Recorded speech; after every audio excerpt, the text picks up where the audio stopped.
아까 우리 처음 불렀던 시편 23편 찬송 어땠어요? 좀 어렵긴 하죠? 생소하기도 하고. 한 500년 전에 그 제네바에서 불렀던 찬송이에요. 보니까 500년 전. 야, 그러면 우리 2조 이제 그 조선시대 막 시작했을 텐데 오래된 노래입니다. 좀 느낌이 조금 있었어요. 제가 처음 듣는 노래인데도 그 자리에 조금 내가 있었던 게 아닌가 하는 착각이 들 정도로 좀 가끔씩 이런 찬양도 같이 불러봤으면 좋을 것 같습니다. 오늘은 장 칼빈을 같이 살펴볼 텐데요. 진짜 칼빈은 우리가 너무 유명해서 진짜 그의 그 일대기 또 그가 사역했던 일들 이걸 이 짧은 시간에 다 뭐 언급할 수도 없고 너무 방대합니다. 또 저술도 그가 남겼던 그런 모든 기록도 엄청나기 때문에 정말 이 시간에 다 다룰 수가 없어요. 몇 가지만 이렇게 우리가 다시 좀 정리하고 함께 기도하는 시간을 이렇게 갖도록 하겠습니다. 우리 이제 칼빈은 프랑스 사람이에요. 원래 프랑스 사람인데 이제 활동은 주로 이제 스위스에서 했죠. 나중에 이제 그 이야기를 나누려고 합니다. 프랑스 이제 누아우eng에서 태어났고 거기서 이제 어린 시절을 보냈는데요. 이제 아버지가 교육열이 높았나 봅니다. 높아서 파리로 이렇게 이제 또 가서 공부하게끔 이렇게 했는데요. 좋은 선생님들을 만났더라고요. 보니까 이제 어린 시절에 라틴어를 공부했는데 라틴어 그 선생이 참 훌륭했습니다. 그냥 문법 라틴어 이것만 가르친 것이 아니고 학생들에게 자기에게 맡겨진 학생들에게 예수님을 만나게 뜨겁게 예수님 체험하도록 그렇게 해서 또 그 가운데 이제 문법도 가르치고 공부도 가르치고 그러니까 무엇이 더 중요한가 하는 걸 알았던 선생입니다. 뭐 그 선생 이 이름을 적어놨는데 어쨌든 뭐 알 필요는 없고요. 너무 그 선생님 귀하더라고요. 라틴어 선생님인데 나중에 이제 제네바에서 시간이 많이 흘러서 이 사역할 때 그 선생을 불러서 라틴어를 또 가르치고 이렇게 하시면 자기 스승을 불러서 그런 이제 관계를 계속 가지고 있는데 정말 이 선생이 좋은 영향을 끼쳤고 또 파리에서 많은 개혁 신앙 이것에 대한 도전들을 여러 이제 교수들로부터 또 받았습니다. 그래서 이제 개혁 신앙을 갖게 됐죠. 이 루터랑 한 세대 차이가 나요. 물론 크게 보면 동시대인데 조금 이제 그 루터, 쯔빙겔리 그런 사람들이 이제 이렇게 먼저 선두주자라고 한다면 좀 바톤을 이어서 이렇게 뛰었던 사람이 칼빈이라고 볼 수가 있겠습니다. 이제 파리의 그 왕립대학교 학장으로 자기 친구 니콜라스 콥이라는 사람이 취임을 하게 됩니다. 이 콥 가문하고 굉장히 가깝게 지냈나 봐요. 그래서 이제 집에 네 아들이 있었는데 네 아들과 친구 사이로 이렇게 가깝게. 그 중에 이제 네 아들 중에 한 명이 니콜라스 콥이라는 사람인데 콥이 이제 학장으로 취임할 때 연설문을 칼뱅이에 썼어요. 그런데 그 내용이 굉장히 개혁적인 거예요. 그리고 도전적이고 지금 그 카톨릭 교회 아닙니까? 중세교회를 바로 세우고자 하는 아주 그런 개혁적인 내용이 그 연설문에 담겼습니다. 그래서 이제 시의회에서 이렇게 발끈한 거예요. 뒤집어진 거예요. 굉장히 개혁적으로 이렇게 그 취임 연설이 진행됐기 때문에 그래서 소환을 해서 이제 불러가지고 추궁을 하기 위해서 그들을 이제 그 콥하고 깔뱅하고 이제 부르려고 했는데 그걸 알고 파리를 빠져나갑니다. 그리고 이제 멀리 가진 않아요. 파리 남부 쪽에. 그래서 이제 이름까지 바꿉니다. 이 깔뱅이 샤를 데스베비어 이런 이름으로 일단 깔뱅이라는 이름을 안 쓰고 원래 꼬뱅이었던 이름이 꼬뱅인데 저희가 이제 칼빈으로 이렇게 칼비누스 그러니까 깔뱅 이렇게 바꿨다고 그래요. 어떻든 이런 그 가명을 사용해서 파리 남부 쪽에서 이렇게 이제 활동했습니다. 이 시기에 이제 그 유명한 기독교 강요라는 것은 이제 하나님의 말씀, 이 말씀을 기독론적으로 쫙 정리한 것입니다. 성경을 중심으로 해서 성경이 벗어난 것이 아니라 항상 이 개혁신학을 가진 사람은 오직 성경이에요. 성경. 그것을 일목요연하게 신학적으로 잘 정리한 책이 기독교 강요예요. 그 강요를 이제 이런 평신도들도 하나님의 복음의 말씀, 이 진리의 말씀을 잘 받아들이기 위해서 잘 정리한 것이 기독교 강요예요. 요약본도 있고 번역이 되어 있습니다. 방대합니다. 굉장히 방대한데 이렇게 하나님의 말씀을 예수 그리스도 중심으로 쫙 정리해 놓은 책이에요. 그걸 이제 구상을 했습니다. 그런데 이제 그 즈음에 그 벽보 사건이 생기기 시작합니다. 벽보에 어떤 내용이 들었냐면 화채설 있죠. 천주교에서 아직까지 화채설 믿어요. 그 성만찬 할 때 떡과 잔이 진짜 예수님의 살과 피라고 믿어요. 그렇게 변해 화채 그런 예수님의 살과 피로 변했다 하는 걸 믿어요. 그래서 진짜 이 천주교에서는 성찬식이 그들에게 굉장히 중요합니다. 우리도 물론 중요하지만 뭐 설교보다 더 중요한 게 성찬식 참여예요. 그거 이제 예수님 살과 피를 먹으면서 계속 이제 영생에 이어진다. 영원한 생명, 예수 그리스도 살과 피가 그의 모든 것이 내게 들어왔다는 것이 확인되는 것이니까. 그러니까 이 성찬식은 굉장히 중요하게 여깁니다. 그래서 매주마다 해요. 천주교에서는. 또 성공에서도 매주마다 합니다. 루터교에서도 하고요. 우리 이제 장로교로 와서 이제 그게 좀 매주 하는 것은 아니지만 어떻든 화채설 이것이 성경적이지 않다 하는 내용이에요.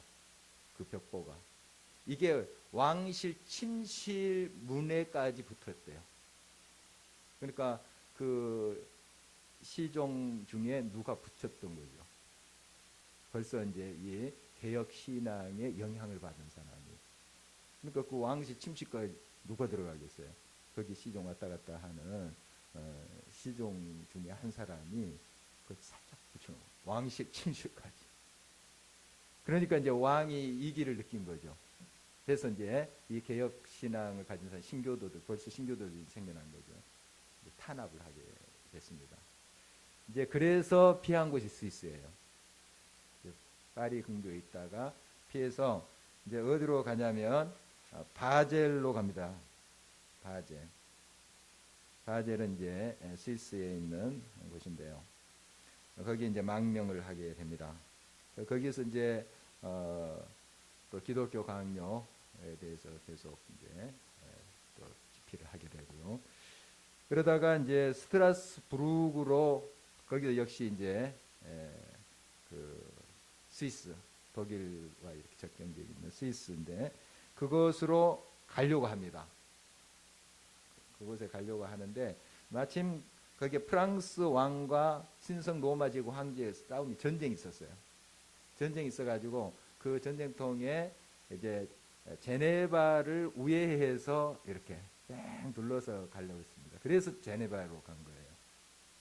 워낙은 제네바가 목적지가 아니었습니다. 제네바를 이렇게 우회해서 가다가 거기서 누굴 만난지 하면은 기욤 파렐이라는 사람, 파렐. 여러분 이제 기독교사 보면 파렐이라는 사람 많이 이름이 나올 거예요. 파렐. 좀 강하게 말하면 파렐이라 하고 파렐. 파렐이라는 사람을 이제 만나게 됩니다.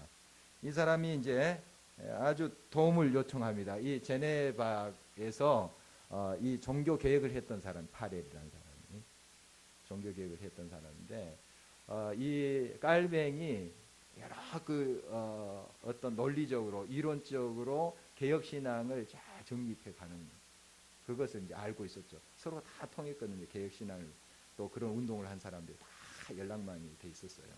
그러니까 이 깔뱅을 붙잡은 거예요. 파렐이 여기서 좀 같이 좀 이 개혁 운동을 하자고. 그래서 강권한 나머지 거기에서 있게 되는데, 사실 처음에 있고 싶지 않았대요.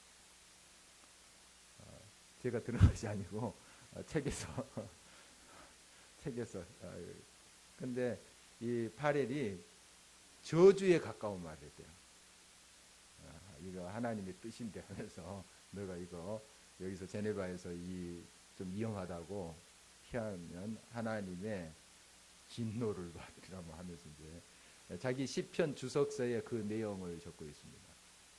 그 깔뱅이 그 내용을. 그래서 제네바에 머물렀다 하는 그런 내용을 고백하고 있습니다. 어쨌든 여기에서 이제 묶여서 이 제네바에서 사역을 하게 돼요. 파렐이 너무 강건하기 때문에. 또 하나님의 뜻이다 하니까 파렐이 기도해 보니까 너 여기 있어야 된다. 가면 너가 저주가 있겠다 뭐 하는 식으로 막 협박 공갈한 거죠. 이제 하나님의 그가 기도하니까 뭐 하나님의 뜻이다 이렇게 응답이 왔나 보죠. 그래서 이제 거기에서 이제 사역을 하게 되는데요. 많은 어려움이 있었죠. 많은 어려움이 있었고 거기에 막 반대파가 일어나고 또 정말 공격을 당하고 했습니다. 그러다 결국 추방당해요. 두 사람 다 파렐, 깔뱅. 그러니까 정말 이 깔뱅의 역사를 보면은 정말 고난입니다. 고난이에요. 아까 우리 이제 성경 말씀 읽었지만 무릇 경건하게 살고자 하는 것, 즉 경건하게 살고자 하는 것이 뭐냐면 말씀대로 하나님의 뜻대로 살고자 하는 자는 핍박이 있어요. 어려움이 있는 거예요.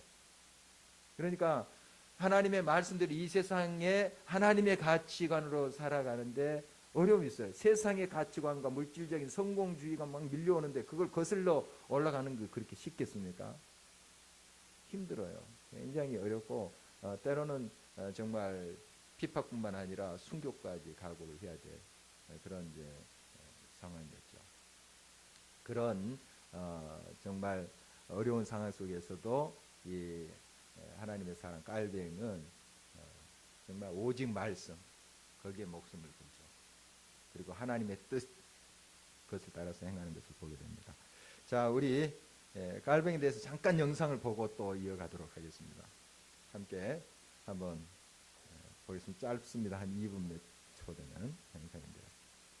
한번 보겠습니다.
가는 곳곳마다 저항, 또 핍박, 어려움이 있었죠. 예, 말씀대로 살려고 하니까요.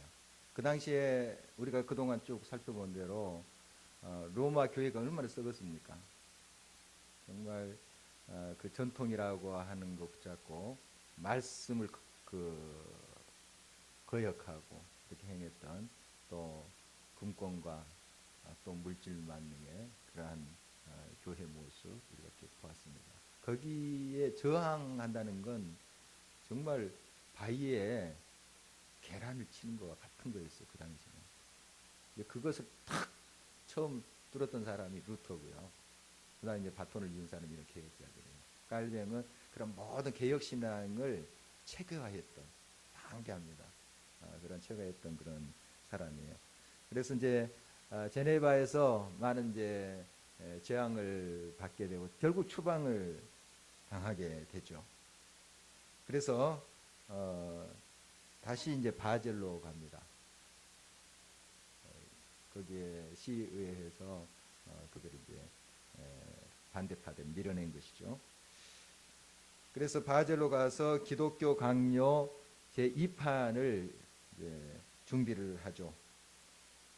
거기에서 또 사역을 하다가 다시 왔다 갔다 하니까 조금 어려우신데 스트라스부르크로 가요. 거기에 이제 마틴 부처라고 하는 그런 개혁자가 있었습니다. 그 사람 또 강권에서 오라고 해서 스트라스부르크에서 이제 사역을 하게 됩니다. 목사로 사역을 할 때 이때 이제 기독교 강요 제2판 출판하게 됩니다. 출판하는데 1판보다도 한 분량이 3배로 이렇게 있는 그런 방대한 그 저서를 출판하게 되죠. 그때 스트라스부르크에서 아까 이제 그림으로 나왔지만은 이제 미망인입니다. 미망인이 부인과 결혼을 하게 되죠. 그래서 이제 스트라스부르크에서 좀 이제 집필도 하면서 이렇게 지내길 자기는 원했어요. 다시 뭐 제네바로 갈 생각도 없었어요. 그런데 제네바에서 다시 부른 거예요. 자기를 추방했던 그 시의회에서 다시 만장일치로 부르게 된 겁니다. 왜냐하면 칼뱅과 파렐이 떠난 제네바는 엉망진창이 되어버렸어요. 이것도 아니고 저것도 아니고 막 서로 서로 이게 옳다 저게 옳다 하면서 그냥 엉망진창이 됐거든요. 그래서 시위에서 안 되겠다 반대했던 사람들조차도 칼뱅 다시 와야 된다. 그래서 이제 불렀습니다. 가기 싫었죠. 가기 싫었습니다. 그때 방금 이제 이런 고백을 하게 됩니다. 방금 화면에도 나왔지만 그러나 나 자신의 주인이 내가 아님을 알기에 나는 내 심장을 도살된 것 같은 희생제물로 주께 바칩니다. 이 심장이라는 것은 생명을 말하는 거죠. 내 생명을 주님 앞에 바칩니다. 하면서 이제 파렐에게 보낸 편지에 그런 내용이 있습니다. 파렐에게 이제 같이 스트라스부르크에 이렇게 있었지만 좀 떨어져서 사역을 한 것 같아요. 그래서 편지로 이렇게 주고받고 한 것 같습니다. 그래서 내 심장을 주님께 드립니다. 나는 내 것이 아니기 때문에 하나님 부르신다면 내가 그 길에 들어가겠습니다. 해서 그가 그런 결단하고 다시 제네바로 가게 되죠. 바로 나중이지만 이제 그 심장을 하나님께 드린다 하면서 그 하나님께 고백한 것을 기념 주화로 만들었습니다. 그 동전 제네바에서 이제 동전으로 만드는데 한번 그 동전 모습 한번 보죠. 좀 보입니까? 심장을 쥐고 이렇게 주님께 드리는 그런 모습이죠. 손 보입니까? 손 보이고 그 쥐고 있는 게 심장이에요. 심장. 여러분들이 이제 가끔 저런 그림도 좀 보게 될 거예요. 그게 바로 이제 칼빈이 내 심장을, 내 생명을 주님 앞에 온전히 드립니다. 이제 라틴어로 쭉 그 뺑 눌러서 이제 기록이 되어 있는데 바로 주님께 나의 심장을 드리나이다. 그리고 밑에는 즉시 그리고 신실하게 신실한 마음 내 심장을 드립니다. 그러니까 자기는 가기 싫죠. 또 핍박과 또 추방을 해놓고 또 지금 이제 부르죠. 그러나 그 안에 또 얼마나 어려움이 있겠어요. 그 다 알고 있습니다. 느끼고 있고. 그런데 가긴 싫었지만 그러나 하나님이 그 자리로 부르신다면 제가 순종하겠습니다. 제 심장을 드리겠습니다. 하고 제네바로 다시 가게 됩니다. 여기에서 이제 많은 이제 또 어려움들을 겪게 돼요. 불렀지만은 또 반대 자유주의자들이라고 하는 자들의 그런 반대 부딪히게 되고 참 많은 이제 어려움이 있었습니다. 그의 건강은 많이 좋지 않았다고 그래요. 아까도 이제 뭐 빼빼 마른 몸, 그 그냥 괜히 마른 게 아니고 그 병이 많았대요. 병이 많고 또 굉장히 그 신경이 좀 쇠약할 정도로 그렇게 집중해서 또 말씀을 연구하고 그렇게 했대요. 그래서 이제 이 칼뱅의 몸이 병주머니라 할 정도로 그런 병약한 중에도 정말 하나님을 향한 열정 그것을 가지고 자기의 생명까지 드리는 그러한 칼뱅의 모습을 보게 됩니다. 그의 이제 제네바에서 이제 활동은 굉장히 청교도적인 엄숙주의를 표방했습니다. 굉장히 철저했어요.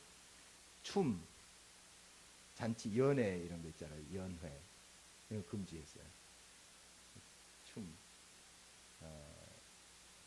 얼마나 이제 금욕적인지요. 그래서 철저히 좀 생활에 청교도적인 소위 청교도적인 그러한 그 모습을 강조를 했습니다.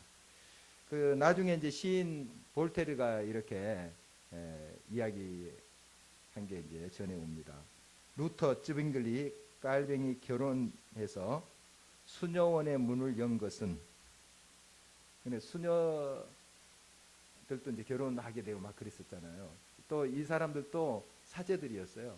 쯔빙글리, 루터, 깔뱅, 깔뱅 물론 이제 그런 경우가 아니지만 좀 다르지만 이 결혼을 다 했습니다. 이 종교 개혁자들은 거의가 그걸 또 성경적이니까 결혼 안 하고 하는 것은 교회 전통에서 그렇게 된 거죠. 그러나 베드로도 초대 그들이 말하는 초대 교황이라 하는 베드로도 다 결혼했지 않습니까? 성경에 그 사제들은 결혼하지 말라 하는 게 없어요. 없는데 그 교회 전통으로 해서 교회 법으로 그렇게 된 거죠. 그런데 이제 종교개혁자들은 항상 성경이에요. 성경으로 돌아가자. 성경이 우선이에요. 그래서 이제 결혼들을 하게 되는데 바로 볼테르가 이런 이제 종교개혁자들이 결혼을 해서 수도원의 문을 연 것은 모든 세상을 수녀원으로 만들기 위한 것이었다. 좀 짚고는 듯한 그런 이제 이야기인데 그만큼 굉장히 이 종교개혁자들의 삶 속에는 철저한 자기 절제 이것을 또 그들이 실천을 했고 강조를 했습니다.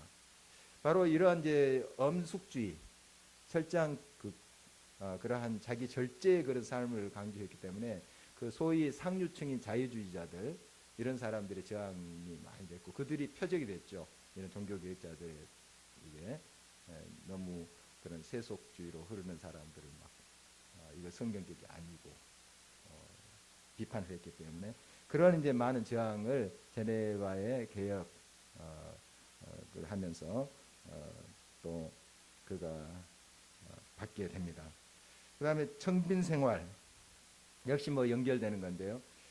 그가 살았던 제네바에서 살았던 곳도 지금 전에 잘 모르는 사람이 그 다음에 무덤도 잘 전해지지 않는데 그냥 이렇게 막대기 하나 이렇게 세워놓고 칼빈 무덤이다 뭐 이렇게 했었대요. 그러니까 그런 거 만들지 말라. 이런 유언을 할 정도로 정말 자기를 내세우고 자기의 영화를 위해서 하는 것은 한치도 그렇게 허용을 하지 않는 그런 아주 철저한 청빈 생활을 했다 하는 것이 전해 옵니다. 어떤 이제 그 분의 글을 보니까요, 자기가 이제 그 성철 스님이 이제 살아 생전에 뵙고 굉장히 많이 감동을 받았대요. 그의 가르침과 또 정말 그 움막에서 지내면서 얼마나 청빈하게 살고 정말 불을 누리려면 굉장히 불을 누릴 수 있는 그런 분이잖아요. 이 스님들도 굉장히 불을 누릴 수 있습니다. 굉장히 잘 살 수 있어요. 우리 알죠? 우리 교회에도 그런 모습이 있듯이. 그러나 정말 청빈하게 그렇게 살 때 그걸 보면서 크리스찬이지만 그 스님이가 신실한 크리스찬이지만 그 스님의 성철 스님의 모습을 보면서 감동이 굉장히 되고 다른 종교지만 존경심이 그렇게 생겼죠. 그런데 이제 해인사에 얼마 전에 이제 들렸는데 그 성철 스님의 무덤 왕릉처럼 그게 표현이에요. 너무 이제 뭐 이렇게 멋지게 지킨 했고 굉장히 미술적으로 이제 정말 그렇게 멋지게 이제 지은 것은 이제 뭐 또 어떻게 좋은 관점을 볼 수 있지만 왕릉처럼 줄져 있다는 거 보면서 정말 그 따르는 자들이 제대로 스승의 가르침을 받지 못했구나 하는 생각을 했다는 거예요. 철저히 이제 깔뱅은 자기 제자들조차도 정말 청빈의 생활을 그렇게 가르치고 도전하고 그랬기 때문에 그의 무덤은 거의 뭐 찾아보기가 힘든. 그래서 이제 잘 눈을 씻고 봐야지 가서 이제 발견할 수 있는 그런 이제 모습을 볼 수가 있습니다. 이제 깔뱅의 그러한 이제 부조라든지 동상 같은 게 있긴 해요. 있긴 하는데 사실 이제 후대에서 그를 기리기 위해서 그렇게 만든 것인데 논란이 많았습니다. 깔뱅이 와서 지금 와서 만약에 그 본다면 이거 치워라 그렇지 않을까 이런 이제 이야기도 많이 합니다. 이거 원치 않는데 너희들 왜 허락도 안 받고 이런 거 지었느냐. 그럴 정도로 철저히 제자들에게도 가르쳤고 했던 그의 모습을 보게 됩니다. 이제 그의 기독교 강요라는 책, 기독교 강요. 그러니까 말씀을 요약한 거죠. 강요. 말씀을 요약한 건데 체계적으로, 신학적으로 잘 요약한 건데 나중에 이제 칼빈주의자들이 한 5개 정도로 그것을 정리를 합니다. 우리가 많이 이제 듣게 되는 것인데요. 인간은 전적으로 타락했다는 거죠. 성경에서 나오는 거예요. 성경에서 전적으로 의인은 없나니 하나도 없잖아요. 전적 타락. 완전히. 우리 인간으로 어떻게 해볼 도리가 없어요. 의에 이를 방법도 없고 아무리 도를 닦고 아무리 수양해도 전적으로 그 연탄이 속까지 시커멓게 된 것처럼 아무리 씻고 씻어도 하얗게 될 수가 없어요. 아무리 우리가 노력해도 전적 타락. 전적으로 우리는 부패했고 전적으로 죽음에 이를 수밖에 없는 우리 인간이다 하는 것하고요. 이제 그러나 그 가운데 하나님께서 우리를 선택했는데 뭐 조건을 따지고 뭐 많이 가져서 또 좋은 학교 나와서 부자여서 아니면 가난해서 아니에요. 그냥 하나님이 그냥 우리를 선택해서 우리 이해가 안 돼요. 왜 나를 그 많고 많은 사람 중에 나를 선택했을까? 그냥 하나님이 알아서 우리를 사랑하십니다. 너무 우리가 생각할 때 귀하죠. 정말 내가 무엇인데 뭐 특별히 잘한 것도 없고 특별히 뭔가를 이룬 것도 아닌데 많고 많은 사람 중에 나를 선택해. 무조건적인 선택. 제한적인 구속. 이제 예정설이 나오는데 여러분 이제 예정설 갈뱅하면 예정설만 이야기해요. 예정설은 물론 갈뱅 시대 때도 논란이 많았어요. 하나님 구원받을 자를 이제 미리 정해놨다 뭐 이런 식으로 이해가 됐기 때문에 갈뱅 시절에도 특히 이제 자유주의자들이 많이 그걸 반박을 했습니다. 제네바에서 그거 막 시끄러웠거든요. 근데 이게 나중에 이중 예정설하고 구별을 해야 돼. 이중 예정설은 구원받을 자와 지옥에 갈 사람을 하나님께서 태초부터 다 정해놨다 하는 것이 이중 예정설이에요. 그러나 예정은 이건 결과론적인 고백이에요. 다시 이제 좀 설명을 하자면은 우리가 하나님의 아들 딸이 됐죠. 그래서 하나님께서 태초에 우리를 예정하신 거예요. 그러니까 구원받은 우리들이 신앙 고백적으로 하는 것이 예정설이에요. 결정론적으로 태초에 누구는 천국 갈 사람, 누구는 지옥 갈 사람 그렇게 정해놓은 것 아니에요. 성경 근거들 많잖아요. 누구든지 주를 믿으면 구원을 받으리라. 누구든지. 그러니까 이 하나님이 나를 택하셨구나. 나를 구원의 백성으로 만세 전부터 하나님이 나를 지정했구나 하는 것은 구원받은 우리들이 신앙 고백적으로 그렇게 하나님 앞에 표현하는 것이에요. 결정론이 아니라. 좀 많이 좀 헷갈릴 수 있는데 여러분 이중 예정설하고 이 예정설하고 다르다 하는 거. 이중 예정설은 이제 지옥에 갈 사람, 천국에 갈 사람 만세전 딱 정해놨어요. 그건 아니에요. 그건 아니에요. 그러면 지옥에 갈 사람 아무리 발버둥 쳐도 천국에 못 가죠. 그건 성경적이지 않죠. 그런 것이 아니고 이미 우리가 이제 구원을 받았잖아요. 예수 그리스도 말미암아 구원을 받았어요. 우리가 신앙 고백적으로 정말 하나님의 만세 전부터 내가 무엇이간데 나를 아시고 택정하시고 천국 백성을 삼으셨구나. 이렇게 결과론적으로 고백하는 것이 바로 예정설의 본질이다. 좀 이것을 더 우리가 말씀을 묵상하시면서 깨달았으면 좋겠어요. 그러니까 결정론이 아니고 정말 하나님께서 나 같은 사람을 예정하셔서 하나님의 구원의 백성을 삼으셨다. 이런 고백적인 그러한 내용이 예정설이다 하는 것을 볼 수가 있습니다.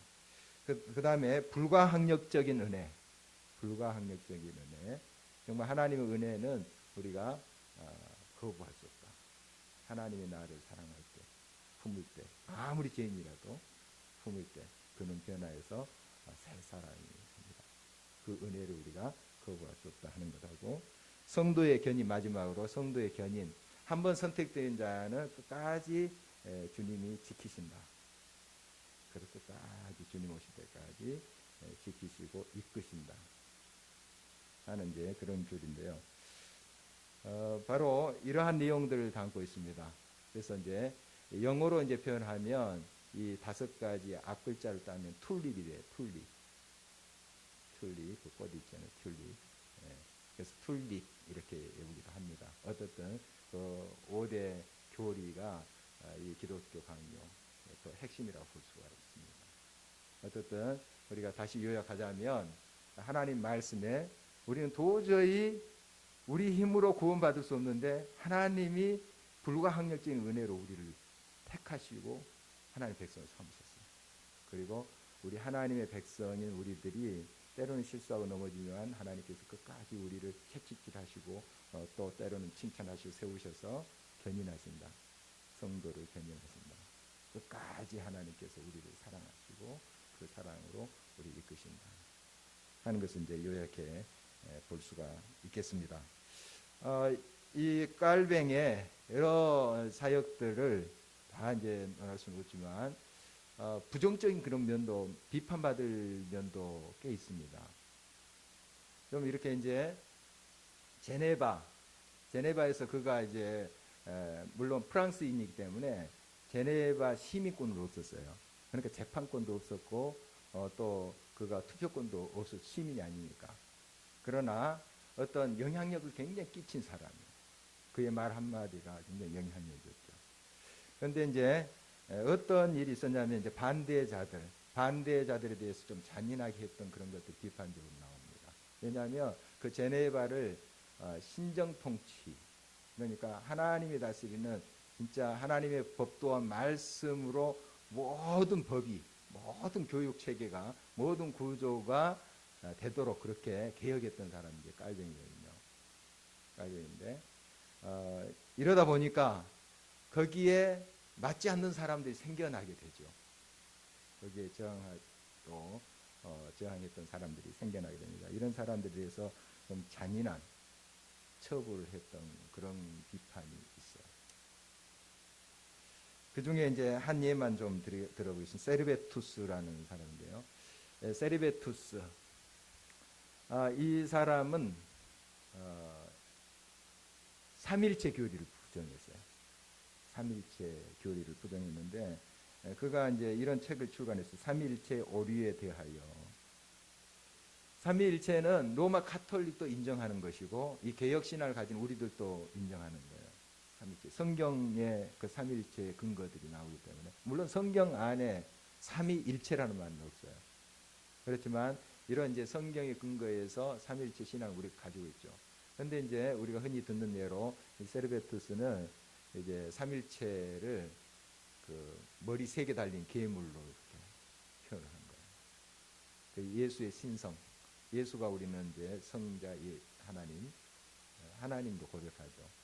그런데 삼일체를 부정하니까 예수 그리스도를 그렇게 신성시하는 우상이다. 우리가 이제 그러니까 세르베투스의 입장에서 보면 우리가 지금 우상 섬기고 있는 거예요. 예수님 믿고 예수님 찬양하고 이런 것들을 그가 주장했어요. 주장하니까 로마 카톨릭의 표적도 되고 개혁신앙을 가진 그런 개혁자들에게도 표적이 된 거예요.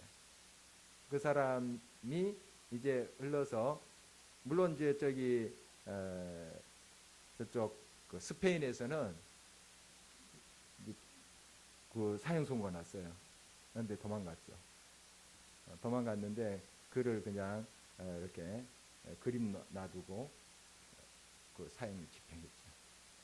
빠져나왔어요. 빠져나와서 이제 스위스로 이제 가서 여기 제네바를 왔는데 제네바로 이렇게 숨어 들어온 이유가 거기 이제 자유주의파들이 굉장히 이 세르베투스를 지지했습니다.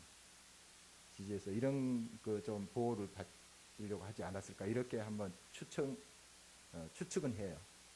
어떻든 그곳에 왔는데 이제 깔뱅은 그 제네바를 신정 정치를 하는 그 곳으로 하나님의 말씀이 다스리는 말씀 중심의 그러한 사회로 만들고자 하는 강한 개혁 의지가 있었기 때문에 그가 이제 표적이 되죠.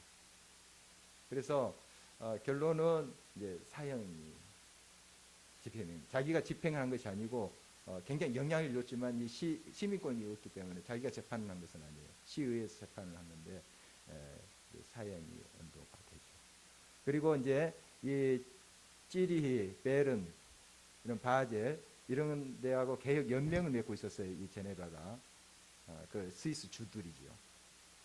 그래서 이 제네바에서만 그런 이제 결론을 가지고 있는 것이 아니고 다른 이제 주위에도 의견을 묻습니다. 다 그의 사상과 뭐 책 그런 근거들이 다 있으니까 연구하고 또 이렇게 해서 결론을 얻게 되는데 화형에 쳐야 된다. 화형. 이런 결론들이 옵니다. 그런데 이제 여기서 깔뱅은 그래도 화형은 굉장히 이게 서서히 타 죽는 것이 굉장히 고통스럽고요. 이제 참수가 조금 이제 죽는 건 마찬가지지만 빨리 이제 죽을 수 있는 거죠. 그래서 화형은 너무 잔인하고 너무 고통스러우니 참수형을 참 좋겠다 하는 의견을 필요로 했고요. 그의 글에 나옵니다. 필요로 했는데 그게 묵살됐어요. 그리고 결국 이제 화형에 차리고 세르베투스가. 좀 이런 이제 면들 보면 좀 잔인하죠. 잔인하고 아무리 그렇게 반대 의견을 갖고 이단성이 있다 할지라도 그렇게 화형까지 취하는 것이 성경적인 것이냐 하나님 마음이겠는가 이런 비판을 받고 있습니다. 어떻든 이제 깔뱅의 그런 업적과 치적은 정말 하나님의 말씀에 목숨을 건 사람. 하나님 말씀이면 정말 자기 심장까지 다 드리는 그 몸이 연약함에도 불구하고 자기를 다 던져버리는 그런 이제 삶을 살았던 사람이고 그가 완벽한 또 사람이 아니기 때문에 그런 좀 잔인한 면, 너무 철저하고 너무 또 날카롭기 때문에 또 그러한 면에서 또 어떤 비판을 받기도 하고 있습니다. 우리 깔뱅을 여기까지만 좀 살펴보도록 하겠습니다. 뭐 짧은 시간에 그의 모든 것을 다 이야기하기 어려운데 어떻든 하나님의 말씀 정말 경건히 살려고 하고 하나님의 생명의 말씀 중심으로 살려고 하는 자는 핍박과 어려움이 있어요. 가진 고난과 어려움이 있습니다. 그러나 정말 심장을 들였던 깔뱅, 자기의 삶을 불살렸던 그런 깔뱅의 신앙 우리가 본받았으면 좋겠고, 우리가 이제 깔뱅의 그런 부정적인 면은 우리가 잘 반면교사를 삼아서 정말 하나님의 사랑이 무엇인가, 분명한 것을 세우고 하나님의 정의를 세우지만 하나님의 말씀을 세워가지만 또 사랑이 무엇인가 하는 것도 좀 우리가 깊이 생각했으면 좋겠습니다. 기도하겠습니다.